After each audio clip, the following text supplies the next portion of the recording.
recent times, we've seen a shift towards more explorative gameplay in video games. Don't get me wrong, 3D open world games have been a thing for a long time, but it was only recently, after the release of Zelda's Breath of the Wild and Tears of the Kingdom, that games really began exploring the idea, for better and for worse. But today for you, I have an indie gem that is 110% in the better category.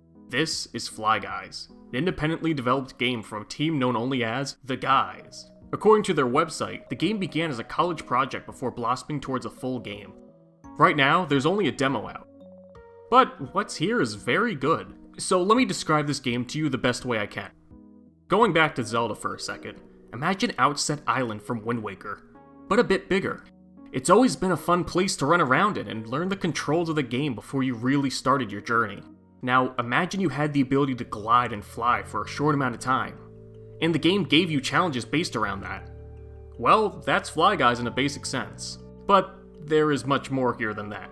So the controls here are simple. You move with WASD, control the camera with the mouse, and spacebar to jump. Now, if you hold the spacebar while jumping, Fly Guy will enter a flying state.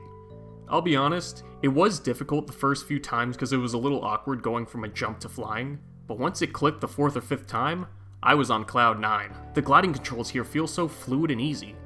The best way I can describe it is like an in-between of the treasure hunt gliding from Sonic Adventure 2 and the glider from the newer Zelda games, but with the ability to fly up for a short period of time.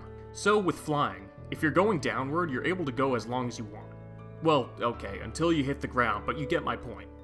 When flying upwards, this meter will appear showing you how much stamina you have. The more of an upward axis you're taking, the quicker you'll run out and fall downwards. If you're skilled enough, you can rebound and save yourself. And if you desperately need to get to a higher point, there are many climbable objects and gusts of wind. I'm probably not explaining this in the best way, but please take my word that the controls of this game feel really great. So if we have great controls, what are we doing with them? The night before, there was an awful storm that scattered a bunch of the eggs from the village all over.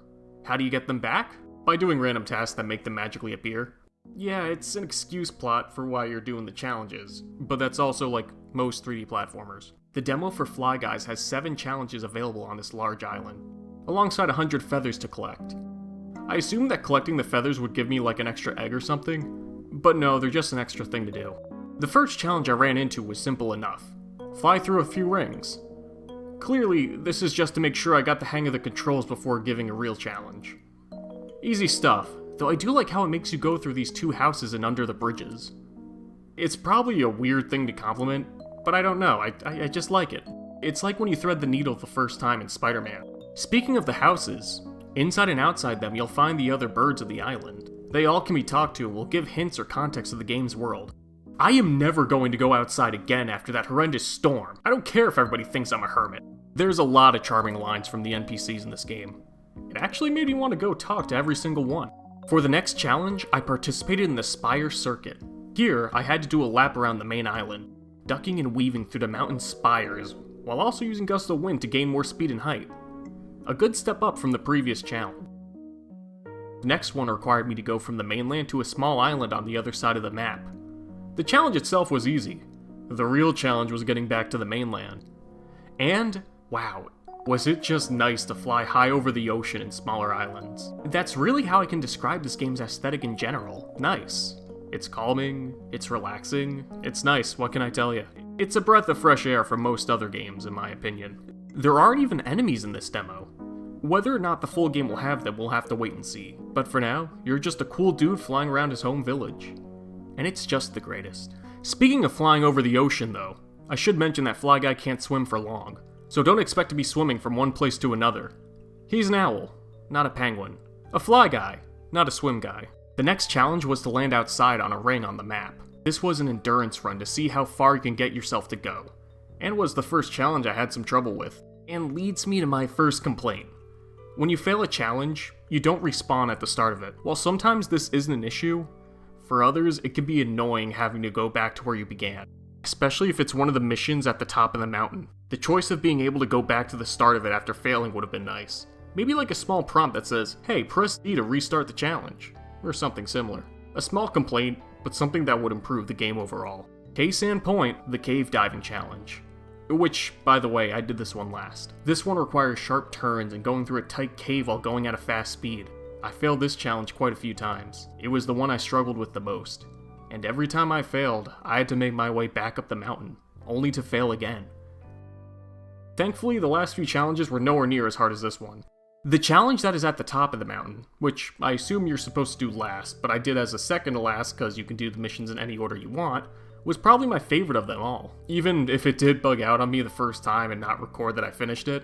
Second time though, everything was okay. With this challenge, you make your way back down the mountain, gliding down, trying not to go too fast, and looping around a few times.